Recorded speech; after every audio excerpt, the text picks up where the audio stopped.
بسم اللہ الرحمن الرحیم۔ شروع اللہ کے نام سے جو بڑا مہربان نہایت رحم والا ہے۔ دوستو السلام علیکم ورحمۃ اللہ وبرکاتہ۔ مختصر یہ کہ ہر رنگ ہی جچتا ہے اس پر، حتیٰ کہ وہ بھی جو اس نے بدل رکھا ہے۔ ایک انسان کے کتنے رخ ہیں اس کا نہ تو پتہ چلایا جا سکتا ہے اور نہ ہی ان کو مکمل دیکھا جا سکتا ہے۔ ایسا لگتا ہے ہر دوسرے شخص سے ملنے کے لیے لوگ نیا رخ اختیار کر لیتے ہیں۔ بعض رشتے ہمارے لیے بس اتنی ہی گنجائش چھوڑ دیتے ہیں کہ ان سے الگ ہو جائیں۔ زیادتی اتنی ہی کرو جتنی خود پر آئے تو جھیل سکو، اور صبر اتنا ہی سمیٹو جتنا خدا کا عذاب برداشت کرنے کی طاقت رکھتے ہو، کیونکہ صبر کرنے والے کا معاملہ اللہ کو معاملہ بن جاتا ہے۔ جب تعلق میں مقصد پورا ہوتا نظر نہ آئے تو لوگ آپ سے اسے بے تعلق ہوتے ہیں جیسے جانتے ہی نہ ہوں۔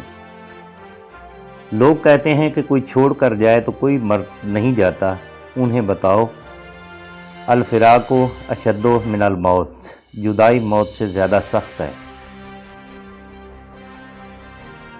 ہم کسی سے جب کوئی رشتہ توڑتے ہیں تو اس کی کوئی نہ کوئی وجہ ضرور ہوتی ہے، کچھ عرصے بعد ہم بھول جاتے ہیں مگر لا تعلقی قائم رہتی ہے۔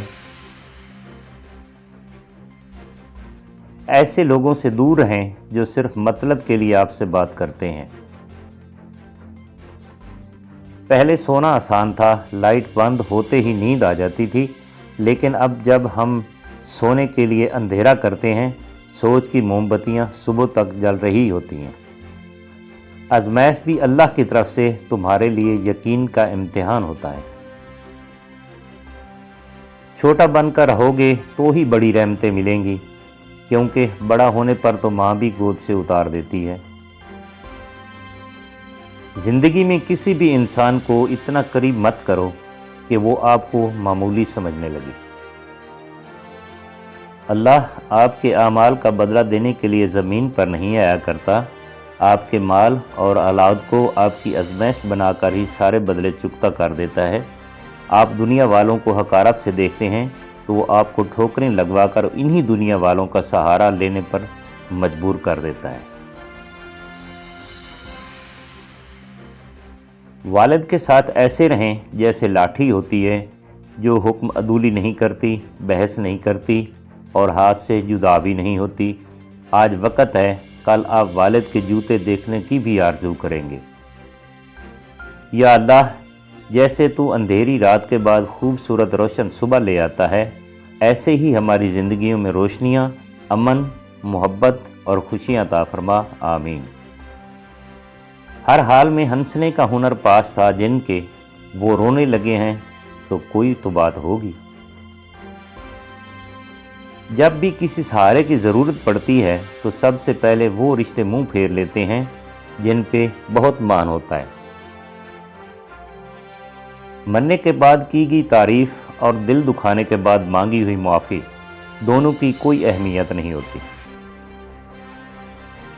کیا آپ کو پتہ ہے روٹی کا نوالا آپ کے پیسے سے نہیں کھاتے، قسمت سے کھاتے ہیں، اور اگر خدا کی مرضی شامل نہ ہو تو وہی نوالا آپ کی جان بھی لے سکتا ہے۔ کسی کی راہ میں ناحق مشکلات پیدا کرنے سے پہلے یہ سوچ لیں کہ اللہ رب العزت کی عدالت میں حقوق العباد کی معافی نہیں ہے۔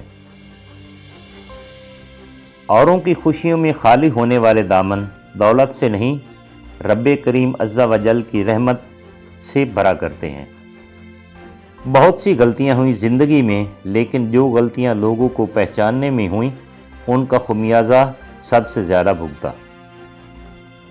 رسول اللہ صلی اللہ علیہ وآلہ وسلم نے فرمایا، جو دوسرے کو نقصان پہنچائے اللہ اسے نقصان پہنچائے گا، اور جو دوسرے کو تکلیف دے اللہ تعالیٰ اسے تکلیف دے گا۔ تمہارے گناہ تمہارے اور تمہارے رب کے درمیان راز ہیں، اس راز کو لوگوں پہ افشا نہ کرو۔ تمہارے گناہ تمہارا اور تمہارے رب کا معاملہ ہے، اس لیے اپنے گناہوں پہ لوگوں کو گواہ نہ بناؤ۔ جو انسان دوسروں کو شک کی نگاہ سے دیکھتا ہے، حقیقت میں وہ اپنے کردار کی برائیاں